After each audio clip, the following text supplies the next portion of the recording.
तो जैसा कि लास्ट एपिसोड में हम लोगों ने देखा था कि शेडो आर्मी के साथ फाइट करते हुए आओ जियाओ अंधा हो जाता है, मगर वहां से नॉर्दर्न प्रिंसेस उसे बचाकर कहीं दूर ले जाती है और बाकी सारे लोग कैद हो जाते हैं। जब ये बात आओशियाओ को पता चलती है तो वो पहले तो मदद करने के लिए मना कर देता है, क्योंकि उनमें से किसी ने भी आओशियाओ की जान बचाने के लिए उसकी मदद नहीं की थी। मगर जब आउलिन की बात आती है तो आओशियाओ उसे बचाने के लिए मान जाता है और वो जब उसे आकर बचाता है तो आउलिन उससे कहती है कि तुम्हें अपने भाई की मदद करनी होगी, उसे तुम्हारी मदद चाहिए। वहां पर वो और भी बहुत सारे ड्रैगन क्लान के लोगों को देखता है जिन्हें बुरी तरह से मारा जा रहा होता है, मगर आशु वो वहां पे मौजूद उस वॉरियर के साथ फाइट करता है और वो वॉरियर आशु से कहता है कि तुम्हारी सोल वो बाकी ड्रैगन सोल से बिल्कुल डिफरेंट है, मगर आशु कहता है कि तुम्हें मेरी सोल चाहिए तो फिर आकर ले लो। इतना कहने के बाद उन दोनों ही वॉरियर्स के बीच में फिर से लड़ाई शुरू होती है और इस मर्तबा भी वो शेडो वॉरियर अपनी शेडो पावर का इस्तेमाल करके आशु को मारने की कोशिश करता है, मगर आशु उसे बहुत ही आसानी से डॉज कर रहा होता है और अपने एक शोल्डर के साथ उसे इतना जोर से हिट करता है कि वो वॉरियर वहां से पीछे जा पहुंचता है और आशु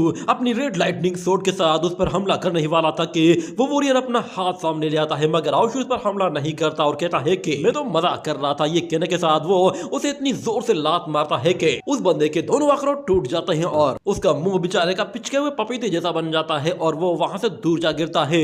इस अटैक का इम्पैक्ट बाकी लोगों को भी फील होता है और आशु कहता है कि चलो अब सीरियस होने का वक्त आ गया है। ये कहने के साथ वो अपनी रेड लाइटनिंग सोर्ड के साथ लाइटनिंग एनर्जी जनरेट करता है और जैसे ही उस शेडो वॉरियर को मारने के लिए जाता है तो अचानक से वो शेडो वॉरियर अपनी पावर बढ़ा देता है और आशु को एक पंच मारते ही पीछे उछाल फेंकता है। ये देखकर आशु भी हैरान हो जाता है और कहता है कि तेरी की ये अभी भी हार नहीं मान रहा, मगर हमें दिखाया जाता है कि वो शेडो वॉरियर अपनी ट्रू पावर शो करता है तो उसकी पावर बहुत ही ज्यादा बढ़ती जा रही होती है और देखते ही देखते उसके हाथ में दो बड़े बड़े वेपन्स आ जाते हैं और उसके चेहरे पर एक अजीब सा मास्क आ जाता है। ये देखकर आशु को लगा कि शायद ये बस हल्की फुल्की सी ट्रांसफॉर्मेशन है। वो जैसे उस पर जाकर अपनी सोर्ड से हमला करता है तो वो वॉरियर बहुत ही आसानी से आशु के अटैक को ब्लॉक कर लेता है और अपने एक ही हाथ से उसे वापस पीछे उछाल फेंकता है। उस बंदे की पावर इतनी बढ़ गई थी कि वो अब आशु को अपने एक हाथ से ही हैंडल कर पा रहा था। ये देखकर आशु फिर से हमला करता है और रिजल्ट बिल्कुल वैसा ही आता है और इस मर्तबा आशु नीचे गिर जाता है, जिसके बाद वो वॉरियर अपनी उस बड़ी कुल्हाड़ी के साथ आशु को मारने की कोशिश करता है तो आशु उस सोर्ड के साथ उसे रोकने की कोशिश कर रहा था, मगर वो शेडो वॉरियर इतना ताकतवर होता है कि आशु उसका जोर बर्दाश्त नहीं कर पा रहा था। ये देखकर आशु ऊपर आसमान की तरफ देखता है, वहां पर एक फॉर्मेशन एक्टिवेट होती है जिस पर वो समझ जाता है कि फाइनली गुलोंग ड्रैगन वो एक्शन लेने वाला है। जैसे ही आशु उस कुल्हाड़ी को नीचे छोड़ता है तो ऊपर से एक जोरदार लाइटनिंग आकर गिरती है, जिसकी वजह से वो शेडो वॉरियर वहां से पीछे जा गिरता है और आशु को समझ आ जाता है कि गुलोंग ड्रैगन उसकी मदद करने के लिए तैयार है।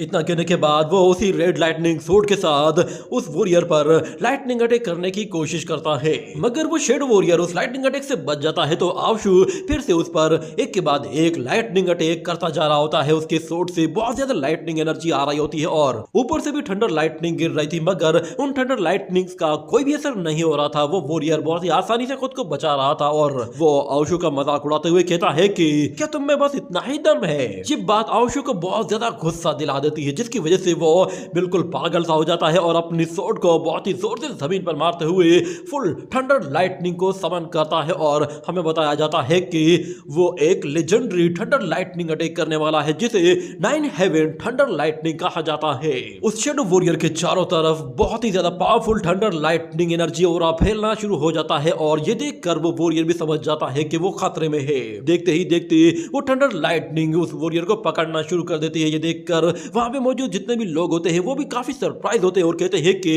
क्या वाकई में आशु इतना ताकतवर हो चुका है, वो 9 हेवन थंडर लाइटनिंग को समन कर रहा है। मगर किसी को भी पता नहीं था कि गुलोंग उसकी मदद कर रहा है। आशु जैसे जैसे उस थंडर लाइटनिंग को बढ़ाता जा रहा था वो वॉरियर पूरी तरह से जकड़ा हुआ होता है और देखते ही देखते उस फॉर्मेशन के अंदर से एक बहुत ही पावरफुल रेड फ्लेमिंग ड्रैगन नीचे की तरफ आता है, जो कि इतना पावरफुल होता है कि वहां पर एक जोरदार धमाका होता है और हमें उस शेडो वॉरियर के चिल्लाने की की आवाजें सुनाई दे रही होती है, जिसके बाद हम देखते हैं कि वो शेडो वॉरियर अभी भी अपनी जगह पर खड़ा हुआ होता है, मगर उसकी बॉडी पूरी तरह से जल गई होती है। ऐसे लग रहा था कि जैसे उसकी तंदूरी चिकन बन गई हो। वो वॉरियर हिल डुल नहीं रहा था, मगर आशु देखता है कि उसमें अब जान नहीं है। वो कहता है बड़े ढीठ के बच्चे हो, अब भी नहीं जा रहे। वो अपनी सूट से उसे हल्का सा मूव करता है तो वो शेडो वॉरियर राख बनकर हवा में बिखर जाता है। और यहाँ पर वो ईस्टर्न ड्रैगन किंग कहता है कि ये लाइटनिंग तो लेजेंडरी थंडर लाइटनिंग यानी कि 9 हेवन लाइटनिंग थी। ये पावरफुल लाइटनिंग तो ड्रैगन किंग भी समन नहीं कर सकता। आखिर आशु ने ये सब कैसे कर दिया?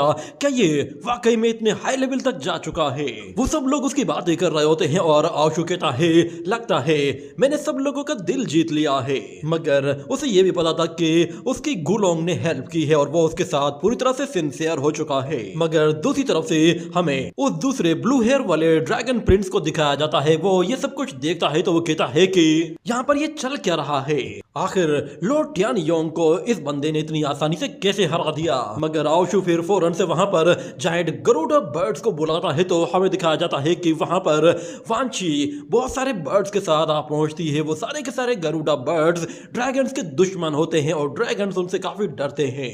वांची वो अपने ट्रू फॉर्म में वहां पर आती है और अपने जायंट विंग्स के साथ वो उन लोगों पर फेदर्स की बौछार कर देती है, जिससे वो बहुत सारे ड्रैगन्स को एक ही झटके में मार देती है। उसका साइज इतना बड़ा होता है कि वो उन लोगों को अपने पैरों तले कुचलना शुरू कर देती है, जिसकी वजह से वो लोग बहुत बड़ी मुसीबत में पड़ जाते हैं। मगर वांशी वो दोबारा से हवा में ऊपर जाती है और इस मर्तबा वो एक पावरफुल विंड एनर्जी का इस्तेमाल करती है, जिसके साथ वो ड्रैगन्स को उड़ा कर रख देती है। और हमें उसके शोल्डर के ऊपर आउलिन को भी दिखाया जाता है। जो वॉरियर उसके करीब आ रहे थे वो उन पर अपने एरो से निशाना लगा रही होती है। इस तरह दोनों ही एक साथ मिलकर उन ड्रैगन्स की छुट्टी कर रही होती है। और दूसरी तरफ हमें दिखाया जाता है उस ब्लू हेयर वाले ड्रैगन प्रिंस को, जो कि ये सब कुछ देखकर काफी हैरान होता है और वो कहता है कि ये क्या, ये गरुड़ा बर्ड्स तो ड्रैगन्स के दुश्मन होते हैं, मगर ये आशु की बात क्यों मान रहे हैं? इतने में गरुड़ा बर्ड उन लोगों की तरफ आ रहा होता है। ये देखते ही वो लोग उस पर हमला करते हैं और उसे मारने की कोशिश करते हैं, मगर वो गरुड़ा बर्ड्स उन पर आते साथ ही एनर्जी अटैक्स की बौछार कर देता है, जिससे वो बहुत सारे लोगों को मार डालता है। और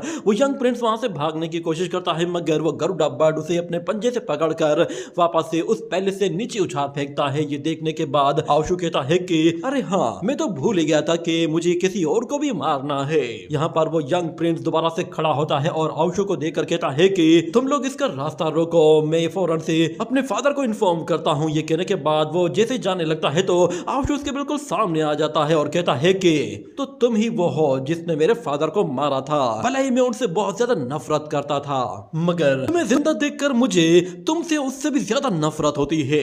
इतना कहने के साथ वो उसी रेड लाइटनिंग सोर्ड के साथ इतना पावरफुल अटैक करता है कि उस यंग प्रिंस को पता भी नहीं चलता और वो सोर्ड उसकी बॉडी के आर पार निकल जाती है, जिसके साथ उसका काम वहीं तमाम हो जाता है। और दूसरी तरफ वो गरुड़ा बर्ड फौरन से नीचे आती है तो उसके साथ आउलिन भी नीचे आ जाती है। उसे देखकर आशु काफी सरप्राइज होता है और कहता है कि तुम्हारे सींग वो बिल्कुल ठीक हो गए हैं। तो वांशी उससे कहती है कि ये मैंने किया है, मैं सींग ठीक कर सकती हूँ, बताओ ये कैसे लग रहे हैं? तो आशु कहता है ये काफी खूबसूरत है। तो वांशी उन लोगों को इशारे में कहती है कि ये रोमांस करने की कोई जगह नहीं, मगर आशु से कहता है कि जरा तुम बताओ तो सही कि तुम इतना लेट क्यों आई हो?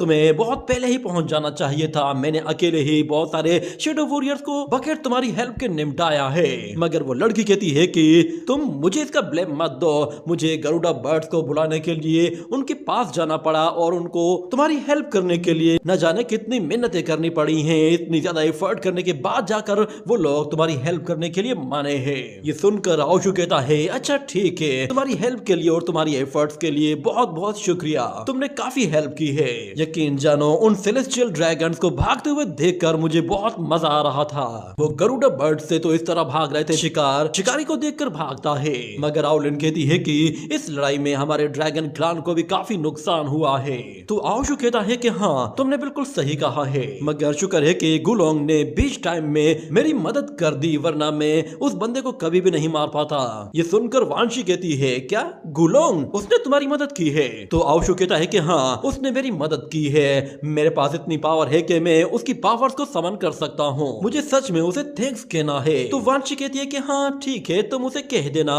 मगर जरा वहाँ देखो। हमें दिखाया जाता है कि वहाँ पर शेडो क्लान के जो झंडे या बैनर लगाए हुए होते हैं वो सारे ही नीचे गिरा दिए जाते हैं और ईस्टर्न क्लान वापस से अपने ईस्टर्न तख्त पर अपना कंट्रोल ले लेता है। और वो ईस्टर्न किंग आउशु से कहता है कि जब से हम लोगों ने सेलेस्टियल ड्रैगन को लास्ट टाइम देखा था उसके बाद से हम लोगों ने कभी भी दिन की रोशनी में किसी सेलेस्टियल ड्रैगन को नहीं देखा। तुम वो पहले ड्रैगन हो जिसने हमारी जान बचाई है और इसके लिए हम लोग तुम्हारे बेहद शुक्रगुजार हैं। वो लोग उसे अपना नया हीरो मान रहे होते हैं और कहते हैं कि हम लोगों ने कभी सोचा भी नहीं था कि तुम आकर हमारी मदद करोगे। ये बात आउशु को काफी हैरान कर देती है और वो कहता है कि क्या तुम्हारा हीरो? जिसके बाद वो सब लोग उसे अपना हीरो कहकर पुकारने लगते हैं। मगर आउशु उन लोगों से कहता है, अच्छा ठीक है, मगर मुझे ये बताओ कि मेरा भाई आओ जियाओ वो कहाँ है? इतने में एक वॉरियर भागते हुए आता है और वो कहता है कि मैंने प्रिंस आओ जियाओ को देखा है, वो नॉर्दर्न क्वीन के साथ, वो नॉर्दर्न प्रिंसेस के साथ बैटल के बीचों बीच अचानक कहीं गायब हो गया था। और आउलिन भी उसे बताती है कि प्रिंसेस जरूर उसे नॉर्दर्न टेरिटरी की तरफ लेकर गई होगी। नॉर्दर्न टेरिटरी का सुनकर आउशु को थोड़ा सा अजीब सा फील होता है। वो कहता है कि अच्छा ठीक है तो फिर अब वहां जाना ही होगा। मगर अचानक उसे किसी की आवाज सुनाई देती है। एक ओल्ड लेडी कहती है, तुम फिर कहाँ जा रहे हो? ये आवाज सुनकर तो आउशु के रोंगटे खड़े हो जाते हैं और वो पीछे मुड़कर देखता है तो उसे वहां पर उसकी ग्रैनी दिखाई देती है। वो ग्रैनी उसके पास आते हुए कहती है कि तुम अभी अभी आए हो और अभी अभी जा रहे हो, तुमने ग्रैनी को हेलो भी नहीं कहा। तो आउशु कहता है कि ग्रैनी तुम जिंदा हो, उन लोगों ने तुम्हें मारा नहीं। ये सुनते ही ग्रैनी अपना वो डंडा उठाकर उसके सर पर मारती है और कहती है कि चलो मैंने तुम्हारे लिए एक अच्छा सा स्कार्फ बनाया है, ये पहन लो। ये कहने के साथ वो उसका नया बनाया हुआ स्कार्फ उसके मुंह पर लपेट देती है। मगर वो ईस्टर्न किंग उससे कहता है कि ओल्ड लेडी आप इतने दिनों तक कहाँ थी? क्या शेडोज ने आपको तंग नहीं किया? ना उन लोगों ने आपको कोई चोट पहुंचाई है? तो ग्रैनी उन लोगों को बताती है कि मैं तो ये बस स्कार्फ बना रही थी। वो लोग हर जगह आते थे, छानबीन करते थे, अपना कीमती सामान ले जाते थे, मुझे वहीं पर ही छोड़ जाते थे। उन लोगों को पता था कि उन्हें मुझसे कोई भी खतरा नहीं है। और वो ग्रैनी बताती है कि मुझे पता चल गया है कि आओ जियाओ वो ड्रैगन किंग बन चुका है, इसीलिए मैं उसे एक फियरलेस वेपन देने के लिए आई थी। एक फियरलेस वेपन का सुनकर आशु कहता है कि कहाँ है वो, प्लीज दिखाइए मुझे। मगर वो लेडी कहती है कि मैं अपने जवानी के दिनों में गुलों के साथ बेहद प्यार करती थी और उस वक्त उसने मुझसे वादा किया था कि वो मुझे कभी भी छोड़कर नहीं जाएगा और मैंने भी उससे वादा किया था कि मैं उसे हमेशा चाहती रहूंगी। मुझे हमेशा अपने वो सुहाने दिन याद आते रहते हैं। तो आउशु थोड़ा सा इमेजिन करता है कि उसके सुहाने दिन कैसे थे। उसे एक तरफ गुलोंग दिखाई देता है, एक तरफ उसकी ग्रैनी। उन दोनों का सोच कर ही उसे झटका सा लगता है और वो ग्रैनी से कहता है कि मुझे वो ग्रेट वेपन तो दिखाओ जिसके बारे में आपने कहा है। ये सुनकर वो ग्रैनी फौरन से अपनी पॉकेट से एक चीज बाहर निकालती है तो हमें वहां पर काफी तेज रोशनी दिखाई देती है। ऐसा लग रहा था कि जैसे वो कोई बहुत बड़ा डिवाइन ट्रेजर निकालने वाली है और सब लोग उसका इंतजार कर रहे थे। और ग्रैनी कहती है कि ये है डिवाइन ट्रेजर जिसे गॉड स्पीयर कहा जाता है। इस स्पीयर के साथ किसी गॉड को भी मारा जा सकता है, मगर वो डिवाइन ट्रेजर असल में एक मछली होती है। आशु फौरन से वो मछली लेकर ईस्टर्न किंग को देते हुए कहता है कि ये डिवाइन ट्रेजर आप ही संभाल कर रखिए और जरा ध्यान रखिएगा कहीं ऐसा ना हो कि ये मछली आपको काट ले। और फिर ग्रैनी फौरन से आशु को लिपट जाती है और कहती है कि तुम काफी बड़े हो चुके हो, आओ जाओ से कहना कि जब वो यहाँ पर वापस आए तो मुझसे आकर जरूर मिले। ये कहने के बाद ग्रैनी वहां से चली जाती है और आशु वो ईस्टर्न किंग से कहता है कि थर्ड अंकल प्लीज मेरी ग्रैनी का बहुत ज्यादा ख्याल रखिएगा, उन्हें आपकी हेल्प चाहिए होगी। ये कहते ही वो फौरन से ड्रैगन फॉर्म में वहां से उड़कर नॉर्थ की तरफ चला जाता है। जिसके बाद हमें नॉर्दर्न टेरिटरी का सीन दिखाया जाता है। वहां पर हम लोग आओ जियाओ को देखते हैं जो कि काफी जख्मी हालत में होता है और उसकी आंखों में पट्टी बांधी हुई थी क्योंकि उसकी आंखें जा चुकी थी तो अब वो बहुत वीक हो चुका था और उसे अचानक से बहुत सारे अजीब अजीब ड्रैगन विजुअल्स दिखाई देने लगते हैं जिसकी वजह से उसे थोड़ी सी तकलीफ होती है। और वो प्रिंसेस उससे कहती है क्या हुआ, क्या तुम्हें कोई प्रॉब्लम है? तो आउजियाओ उसे बताता है कि मुझे अजीब तरह के इविल ड्रैगन विजुअल्स दिखाई देने लगते हैं जिससे मुझे काफी तकलीफ होती है, और जब से मेरी आंखें गई हैं तब से ये ड्रैगन विजुअल्स मुझे बार बार दिखाई देने लगे हैं। मुझे बताओ कि ईस्टर्न रीजन में अब सिचुएशन कैसी है? तो वो लड़की बताती है कि ईस्टर्न रीजन तो अब पूरी तरह से शेडोज के कंट्रोल में आ चुका होगा। ये सुनकर आउजियाओ कहता है कि ड्रैगन क्लान इतनी बड़ी मुसीबत में है और इस सिचुएशन में मेरी आंखें चली गई, मैं करूं तो क्या करूं? मेरी इंजरीज भी इतनी गहरी है कि मैं जल्दी ठीक भी नहीं हो सकता। मैं कैसे अपने क्लान की मदद करूं? मैं अपने क्लान को ऐसे ही बर्बाद होते हुए तो नहीं देख सकता। वो अपने बारे में बातें कर रहा होता है और दूसरी तरफ वो प्रिंसेस उसके बेहद करीब आ जाती है और उसे अपने गले लगाते हुए कहती है कि तुम अब भी हमारे हीरो हो और तुमने हमारा दिल बहुत पहले ही जीत लिया था। ये कहने के बाद वो उसे किस करती है जिस पर आउजियाओ भी बिल्कुल हैरान हो जाता है। उसने सोचा भी नहीं था कि प्रिंसेस का कुछ ऐसा मूड होगा, मगर प्रिंसेस यहाँ पे रुकती नहीं है। वो उससे भी आगे बढ़ जाती है और वो कुछ ऐसा करना शुरू करती है कि जिसके बारे में आउजियाओ ने कभी सोचा भी नहीं था। उन दोनों के बीच में यहाँ पर एक रोमांटिक सीन ऑन हो जाता है जिसके बाद हमें दिखाया जाता है वहां पर ड्रैगन क्वीन आ जाती है और उसे देखकर वो प्रिंसेस काफी डर जाती है और वहां से भाग जाती है। जिसके बाद ड्रैगन क्वीन वो फौरन से आउजियाओ के पास आकर कहती है कि तुम्हारे लिए बेहतर है कि जितना जल्दी हो सके यहाँ से निकल जाओ। तो आउजियाओ कहता है तुम कौन हो? जिस पर वो क्वीन कहती है मैं मुनासा हूँ। ये नाम सुनते ही आउजियाओ कहता है कि मदर जी आप हैं, बहुत लंबे टाइम के बाद मिला हूँ, आप कैसी हैं? मगर मुनासा उससे कहती है कि हमें एक दूसरे से अब नहीं मिलना चाहिए। तो आउजियाओ कहता है क्यों? आप हमारी मदर हैं, हम आपसे क्यों नहीं मिल सकते? तो मुनासा कहती है मुझे अब इसमें कोई इंटरेस्ट नहीं, न ही मुझे ये फैमिली ड्रामा पसंद है, इसीलिए मुझसे इस तरह बात मत करो। मैंने तुम्हारी जान इसीलिए बचाई है क्योंकि तुम मेरी ही ब्लड लाइन से हो। ये सुनकर आउजियाओ बिल्कुल हैरान हो जाता है और वो क्वीन फौरन किसी को अंदर आने के लिए कहती है। तो हमें वहां पर एक और ड्रैगन वॉरियर को आते हुए दिखाया जाता है। उसके हाथ में एक सोर्ड होती है और वो उस वॉरियर से कहती है कि शाओ इस ड्रैगन की सोर्ड इसे वापस कर दो। शाओ नाम सुनते ही आउजियाओ कहता है कि क्या ये शाओ है? क्या ये अभी भी जिंदा है? तो शाओ कहता है क्या तुम मुझे जानते हो? तो आउजियाओ उसे बताता है कि हम दोनों एक दूसरे के बेस्ट फ्रेंड हैं, कोई ब्रदर की तरह होता है। मैंने तुम्हारे बारे में टियान्यू बैटल में सुना था कि वहां पर तुम्हें किसी ने मार दिया है, पर आज तुम्हें यहाँ पर देखकर काफी खुशी हो रही है। तुम आखिर वहां से कैसे बच आए? तो क्वीन बताती है कि मैंने शाओ की मदद की है और उसकी सोल को रिकंस्ट्रक्ट किया है, मगर उसकी सोल रिकंस्ट्रक्शन की वजह से उसकी मेमोरी लॉस हो गई है। इसे अपने पास्ट के बारे में कुछ भी याद नहीं है, मगर ये अब मेरी साइड पर है और मेरी तरफ से ये किसी से भी लड़ने के लिए तैयार है। मगर ये ड्रैगन किंग स्वॉर्ड ये तुम्हारे फादर की स्वॉर्ड है और मैं अब ये तुम्हें वापस कर रही हूँ। ये कहने के साथ वो फौरन से अपनी ड्रैगन एनर्जी से उस स्वॉर्ड को जैसे ही एक्टिव करती है तो वो स्वॉर्ड बिल्कुल अपने न्यू फॉर्म में आ जाती है और वो क्वीन फौरन वो स्वॉर्ड आउजियाओ के सामने जमीन पर दे मारती है और वहां से जाते हुए कहती है कि इस स्वॉर्ड का अच्छी तरह से यूज करना, कहीं ऐसा ना हो कि तुम